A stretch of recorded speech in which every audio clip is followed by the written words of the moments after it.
Je m'appelle Barthélemy. Je suis le narrateur d'une œuvre qui s'intitule Occident, l'Odyssée de l'Esprit. Vous pourriez vous demander qui je suis vraiment. La vérité est simple. Tel que vous me voyez, je n'existe pas. Mon apparence est une construction, rendue possible par l'intelligence artificielle. Derrière moi, pourtant, il y a bien une personne réelle, l'auteur de cette œuvre, de ces mots et de ce projet. Il a choisi de ne pas se placer au centre, mais de laisser son travail vivre à travers ses personnages. Si je suis ici aujourd'hui, ce n'est pas pour expliquer un dispositif technique, mais pour vous introduire à un chemin. Occident, l'Odyssée de l'Esprit est d'abord un écrit, un travail humain, pensé pour des êtres humains. Mais il vous est proposé ici sous une forme particulière, celle d'un livre vidéo. Ce format n'est pas courant.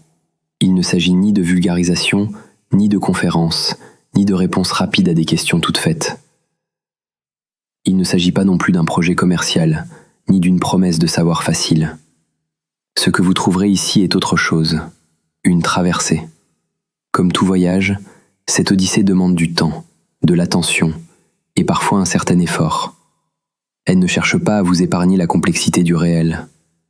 Occident, l'Odyssée de l'Esprit s'interroge sur une question simple, et pourtant vertigineuse. Comment en sommes-nous arrivés là ? Non pas seulement d'un point de vue historique ou politique, mais du point de vue de notre manière d'être au monde. Car l'histoire que nous explorons ici est aussi une histoire intérieure, une histoire de croyance, de représentation, de rapport au monde, à la nature, au vivant et à nous-mêmes. Ce voyage est structuré en portes. La porte du ciel, qui interroge notre rapport à l'esprit et à l'absolu. La porte de la terre, qui explore notre relation au monde, à la nature et au vivant. La porte des hommes, où se pose la question de l'universel. Et enfin, les portes du néant, où se dévoile le crépuscule du sens. Ce chemin n'est pas un itinéraire touristique. Il ne promet ni salut, ni consolation. Il propose un regard, une traversée, et peut-être une expérience.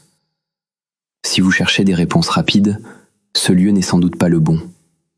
Mais si vous acceptez de prendre le temps, de traverser, d'écouter, alors peut-être trouverez-vous ici non pas des certitudes, mais un espace pour penser. Le voyage commence ici.